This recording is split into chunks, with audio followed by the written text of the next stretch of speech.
أعوذ بالله من الشيطان الرجيم. بسم الله الرحمن الرحيم. السلام عليكم ورحمة الله wabarakatuh.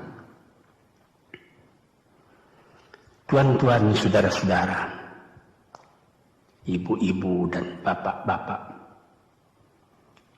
yang sudi mendengarkan keterangan agama yang saya berikan di dalam kaset ini.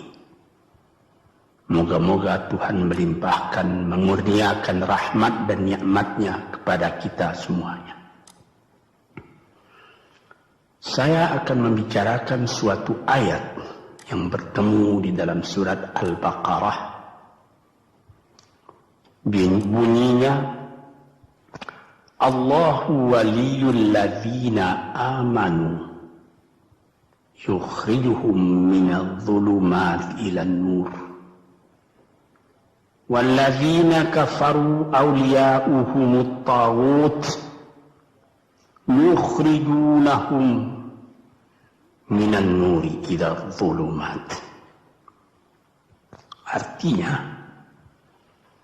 Allah adalah menjadi pemimpin bagi orang-orang yang beriman, orang yang mempunyai kepercayaan yang teguh. Dan Allah, apabila orang itu telah betul-betul menganggap Allah menjadi pemimpinnya, Allah pun menjamin mengeluarkannya daripada gelap gulita kepada terang benderang. Gelap gulita kebodohan kepada kecerdasan. Gelap gulita kehidupan tak tentu arah kepada tujuan yang sejati. Sebaliknya, orang yang kafir yang tidak percaya kepada Allah, maka sebaliknya yang terjadi, daripada terang benderang dia akan dipimpin oleh taghut, oleh kekuasaan-kekuasaan yang bukan bersandar kepada Allah. Yang demikianlah yang akan mengeluarkannya daripada terang benderang kembali ke dalam gelap gulita. Oleh sebab itu, rohani manusia itu adalah melalui di antara gelap dan terang kehidupan itu, di antara terang dan gelap kehidupan.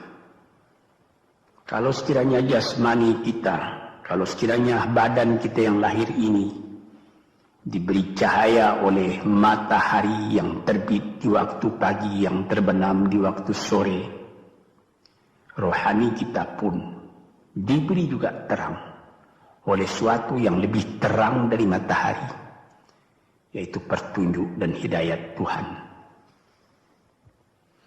Di dalam Al-Quran, Tuhan memberikan bujukan, memberikan jiwa besar kepada orang-orang yang beriman itu. Tuhan bersabda, La tahinu wa la tahzanu wa antumul a'launa in kuntum mu'minin. Engkau ini adalah orang yang tinggi kalau engkau tetap memegang kepercayaan kepada Allah Subhanahu wa ta'ala. Di dalam perjuangan hidup di dunia ini, perjuangan antara yang hak dengan yang batil, antara gelap dengan terang, antara keyakinan dan keraguan, manusia berjalan di sekitar itu. Di kiri dan di kanan kita berjumpalah gelap dan terang itu. Maka diberilah pedoman manusia tadi. Apa pedoman? Walaupun bagaimana hebatnya, geloranya, tofannya, alim bubunya, ombaknya dan gelombangnya kehidupan itu, manusia mesti teguh berpegang kepada iman. Sebab kehidupan di dunia itu menurut peraturannya ialah tidak ada yang tetap. Yang tetap itu ialah berubah.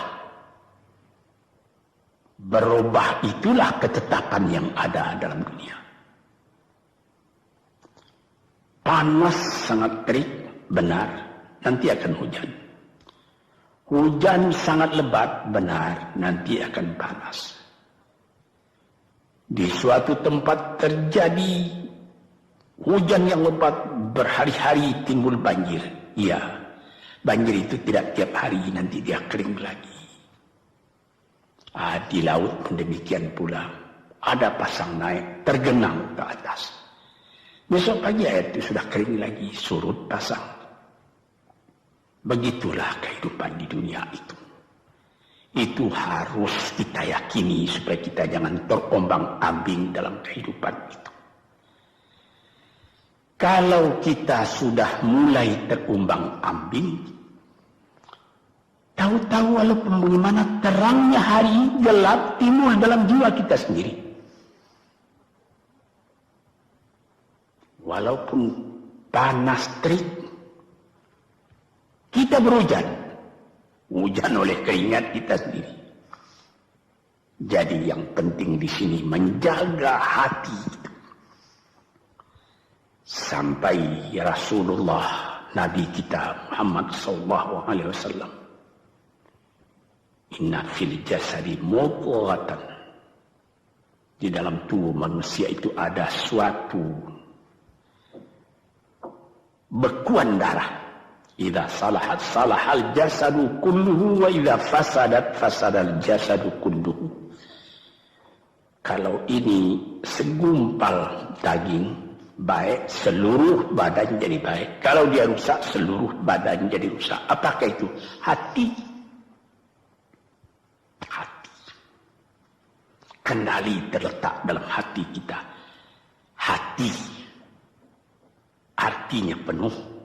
Bukan saja berarti pada daging, tapi pada hati dari hati, isi dari hati, atau juga akal kita.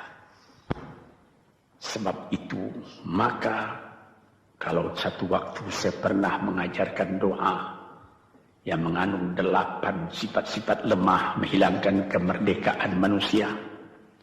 Hari ini saya pun akan mengajarkan doa yang diajarkan juga oleh Nabi. Bagaimana menjaga hati tadi. Di situ dalam doa itu ada tersebut 4 perkara. Apa disebut? Allahumma inni a'udzubika min qalbin la yakhsha'u wa min ilmin la yanfa'u wa min nafsin la tashba'u wa min du'a illa yusma'u. Jadi 4 perkara. Yang pertama, Allahumma inni a'udzubika min qalbin la yakhsha. Aku sangat berlindung kepada Engkau ya Allah, janganlah sampai terjadi hati saya itu tidak khusyuk lagi.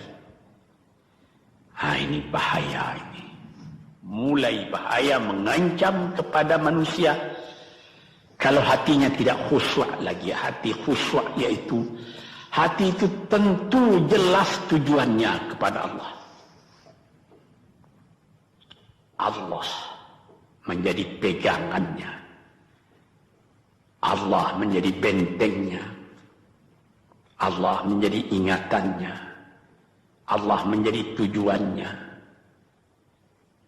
Dan kepada Allah dia kalau sembahyang menghadapkan diri, menghadapkan hati, maka permohonan kita yang pertama kepada Tuhan, ya Tuhanku, janganlah sampai hati saya ini tidak khusyuk lagi. Sebagai orang Islam, kita sembahyang 5 waktu. Di dalam Al-Quran dikatakan sembahyang itu ialah khusyuk, terpadu ingatan kepada Tuhan. Tapi kalau kita sudah, hati itu sudah mulai ditumbuhi penyakit, walaupun sembahyang, mulai sejak Allahu Akbar, pikiran sudah menjalar kepada yang lain. Piutang belum menerima, utang belum terbayar. makanan belum masak, macam-macam lah yang teringat. Padahal kita dalam sembahyang. Ini apa arti sembahyang tadi lagi? Ini sudah mulai berbahaya ini. Banyak orang yang tidak meninggalkan sembahyang, tapi tidak ada bekas dari sembahyang itu kepada kehidupannya. Di dalam sembahyang kita baca inna salati wa nusuki wa mahyaya wa mamati lillahi rabbil alamin. Sesungguhnya sembahyangku dan ibadatku dan hidupku dan matiku sama sekali terserah kepada Allah. Ini dirasakan dalam hati, bukan cuma disebut di dalam mulut. Sebagaimana dikatakan, bukan jadi lip service sebagai seput tangan penggosok-gosok mulut, bukan begitu. Yang dari hati. Kalau sudah dari hati yang khusyuk, ini berbekas kepada kehidupan. Aku tak takut menghadapi segala keadaan dalam hidup, sebab hatiku bertali dengan Tuhan. Dari Tuhan aku datang, kepada Tuhan aku akan kembali. Ini namanya hati yang khusyuk. Tapi kalau sekiranya bacaan tetap fasih, tapi tidak ada lagi dari hati, melainkan rutin saja. Mayang 5 waktu sehari semalam, tapi tidak merubah kepada perangai, tandanya sembahyang tadi tidak khusyuk. Ini yang pertama kita minta kepada Tuhan. Janganlah sampai kita mempunyai hati yang tidak khusyuk, hati yang tidak teringat kepada Allah. Kalau hati tidak ingat lagi kepada Allah, maka segala pekerjaan yang terlarang sudah ringan saja kita mengerjakan. Menipu, berdusta, membujuk orang lain mengerjakan perbuatan yang salah, mencela, memaki, itu karena tidak ingat kepada Allah, cuma ingat kepada diri sendiri saja. Ini yang pertama. Yang kedua dikatakan, wa min ilmin la yanfa'. Dan aku berlindung kepada Engkau ya Allah daripada ilmu yang tidak memberi manfaat. Padahal disebutkan oleh ahli-ahli, ilmu yang memberi manfaat itu membawa manusia kepada iman. Al-ilmu yad'u ilal iman. Ilmu itu membawa manusia kepada iman.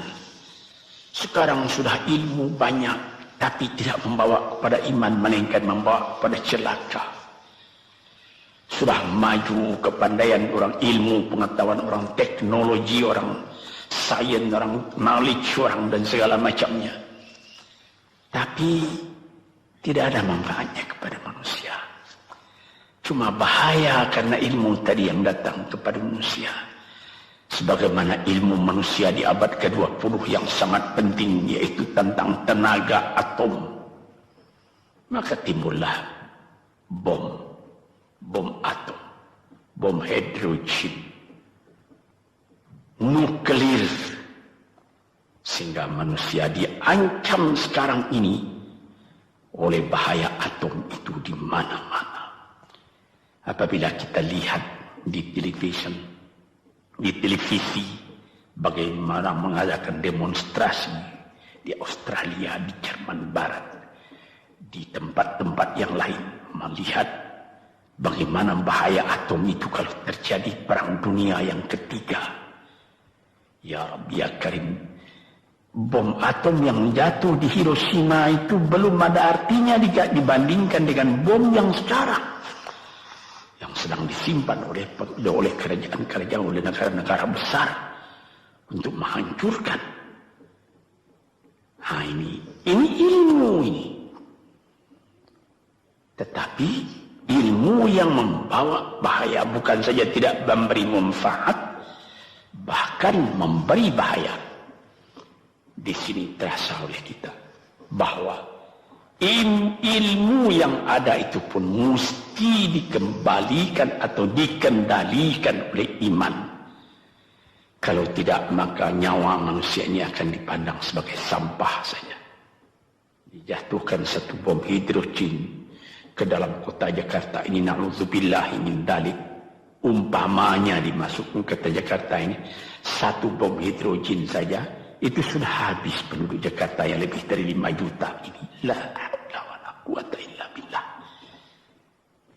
Ini minta kepada Tuhan, ya Allah, majulah ilmu manusia, majulah teknologi manusia, tetapi jangan hendaknya kemajuan itu membawa kepada bahaya.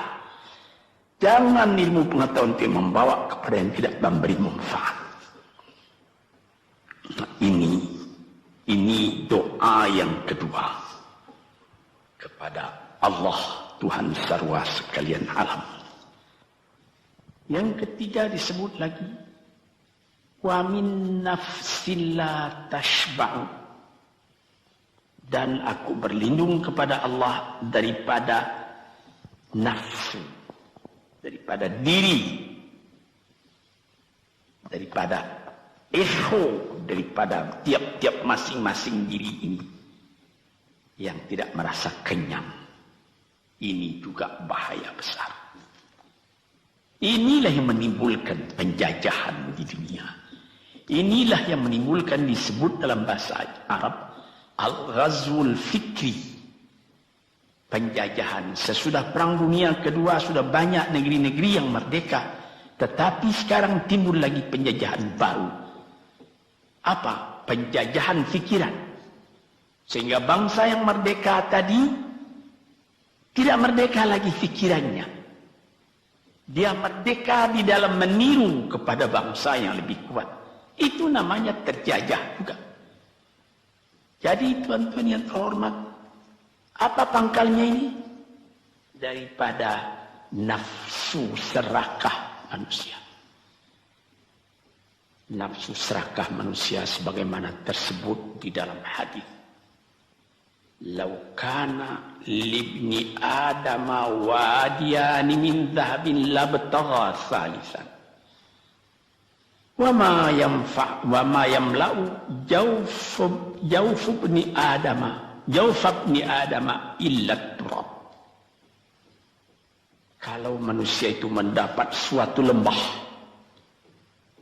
yang penuh dengan kekayaan emas, suatu lembah, dia ingin supaya mendapat satu lembah lagi yang penuh juga dengan emas.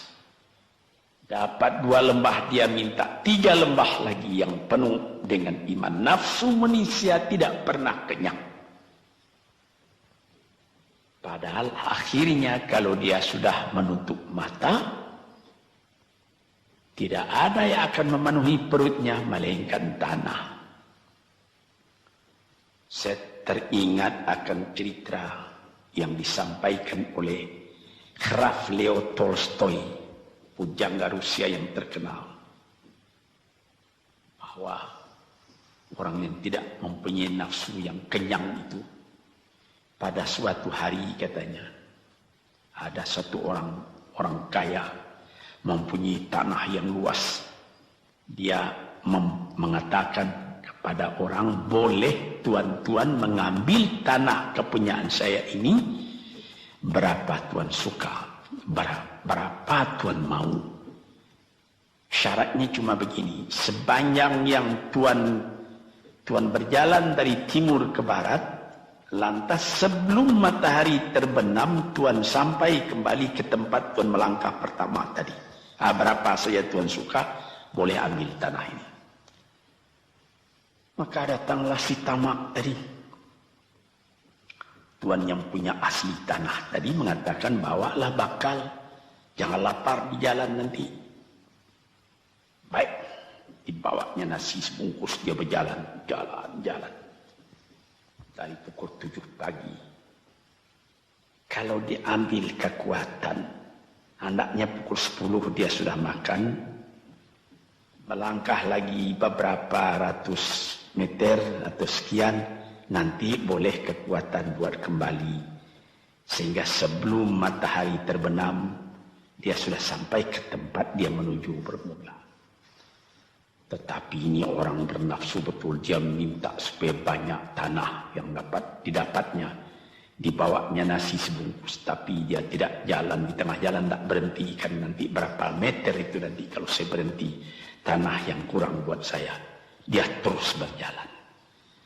Dia tidak ingat bahwa kekuatan masa pergi yang lebih cepat dengan kekuatan masa pulang yang lambat itu dia tidak taksir. Dia berjalan saja cepat-cepat. Sudah pukul 1 hari, sudah jauh perjalanan. Lantas nanti kembali. Kelemahan badan, kondisi dan suatu situasi tidak sama lagi. Tidak secepat dia pergi dahulu lagi dia pulang kembali.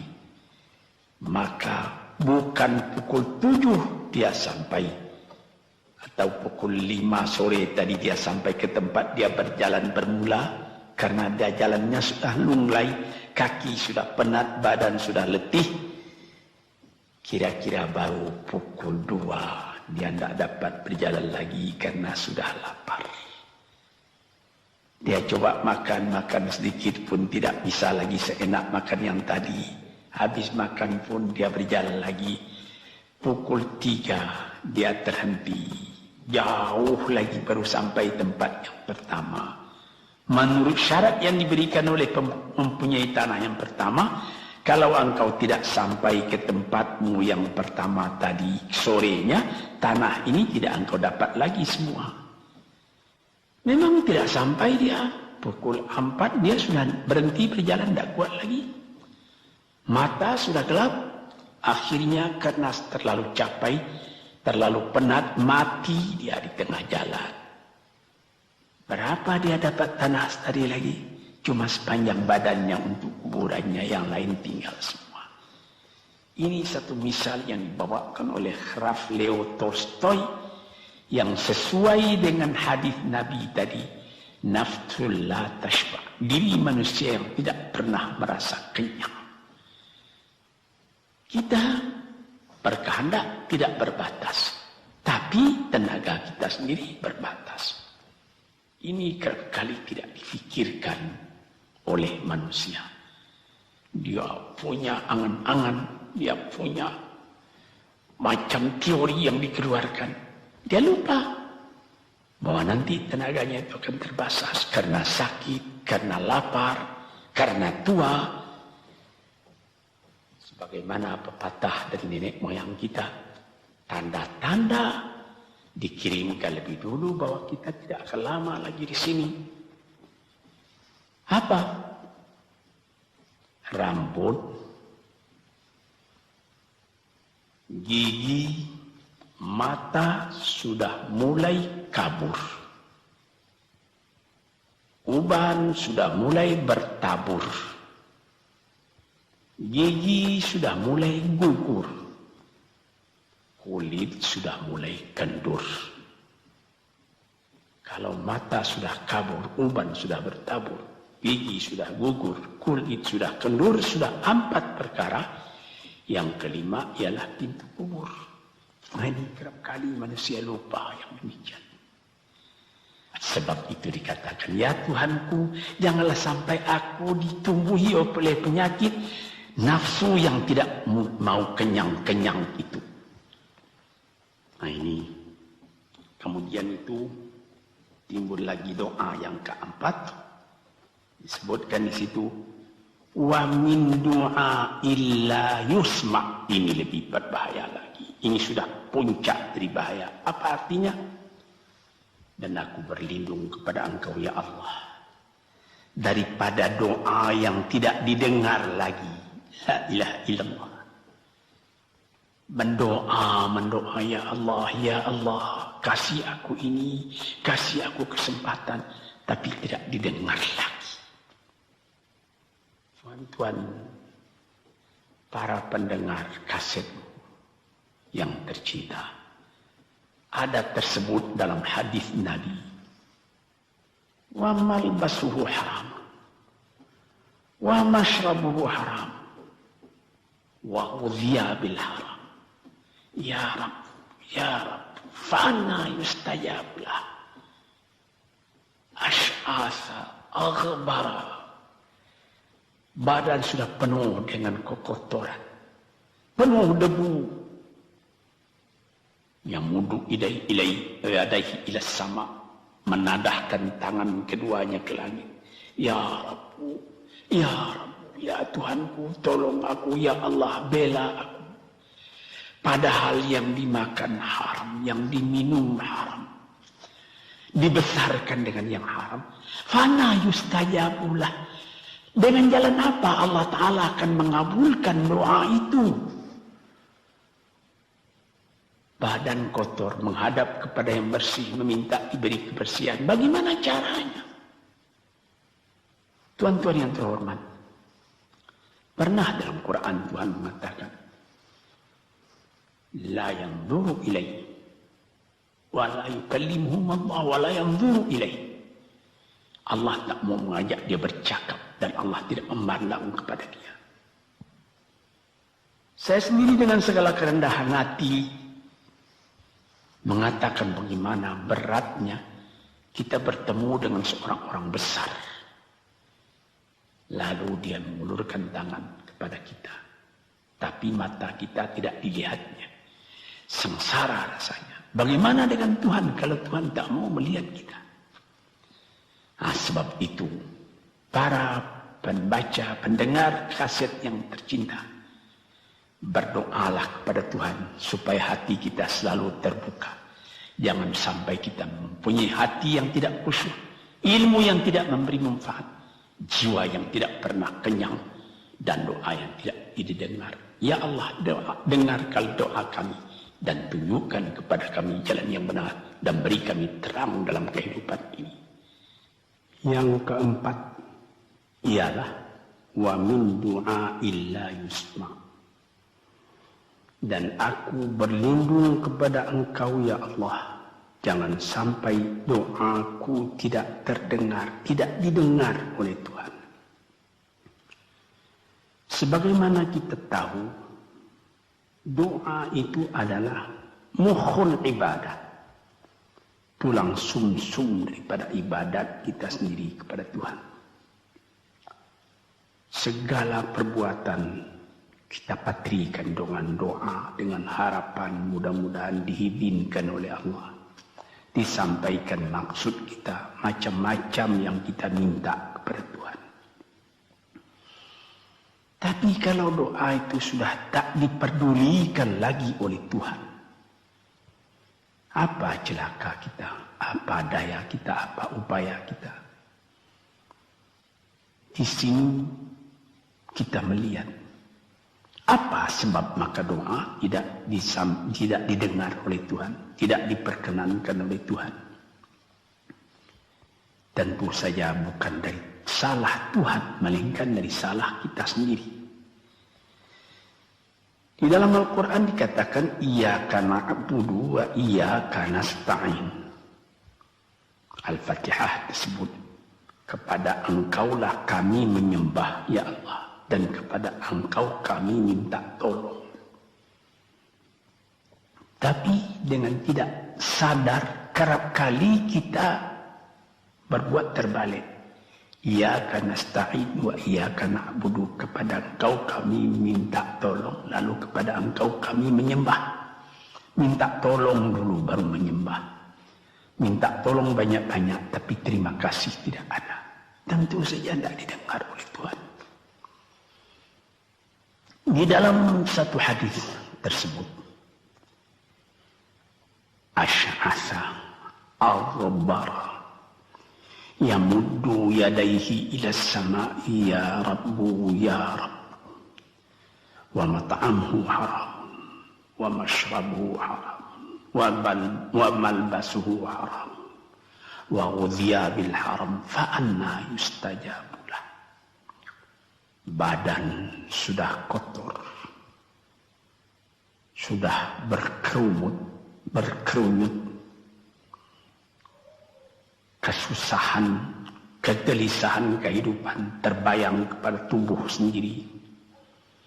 Lalu menadahkan tangan ke langit meminta kepada Allah, ya Tuhanku, ya Tuhanku. Bagaimana Tuhan bisa mengabulkan Dengan pikiran yang kotor engkau menghadap kepada Tuhan. Kalau tidak terkabul, jangan Tuhan yang disalahi. Hatimu sendirilah salahi. Apa yang engkau perbuat dalam kehidupan ini? Di mana terdesak engkau ingat kepada Tuhan. Di zaman kesenangan engkau lupakan Tuhan. Di dalam mendapat percobaan engkau merengek mengadu kepada Tuhan. Jiwa yang seperti ini janganlah sampai timbul pada diri kita sendiri. Saya sudah mengalami apabila saya berhadapan-hadapan dengan orang besar. Saya ingin dia menghadapkan matanya kepada saya. Apa kabar saudara? Kabar baik. Dia lihat mata saya lihat mata dia. Tapi kalau ketika dia bersalam dengan saya, dia melihat kepada orang lain, bukan main sakit hati saya. Apa salah saya maka dia begitu? Mengapa tidak saya yang dipandang? Sedangkan dengan sesama manusia lagi begitu perasaan kita. Bagaimana dengan Tuhan? La yanzuru ilaihim wa la yukallimuhum. Allah tidak memandang sebelah mata kepada Allah, kepada kita.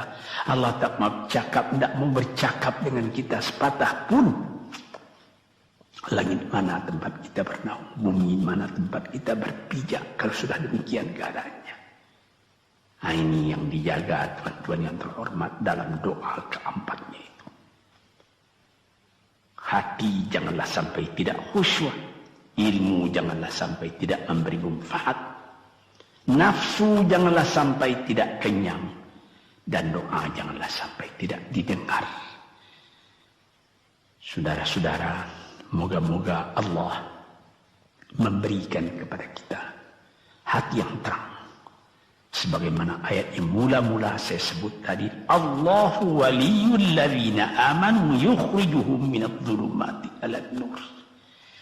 Allah lah jadi pemimpin bagi orang yang beriman, sehingga dari gelap gulita dibawa dia oleh Tuhan kepada terang benderang. Walladzina kafaru, tetapi orang-orang yang sudah tidak ada kepercayaannya kepada Tuhan. Auliya'uhumut taghut, yang menjadi pemimpinnya bukan Tuhan tapi setan. Dia akan membawa orang itu daripada terang benderang ke dalam gelap gulita. Kita jadi meraba-raba dalam gelap kehidupan. Dalam meraba-raba itu masih ragu entah kemana akan pergi. Maut pun datang. Gelap selalu. Di dunia gelap, di akhirat pun gelap. Na'udzubillahi min dzalik. Hadirin yang terhormat, para peminat kaset ini, moga-moga semuanya ini menjadi kenang-kenangan kepada Tuhan di dalam perjalanan yang jauh, di dalam keistirahatan hidup, sehingga mendapat ketetapan hati dan tumakninah. Assalamualaikum warahmatullahi wabarakatuh.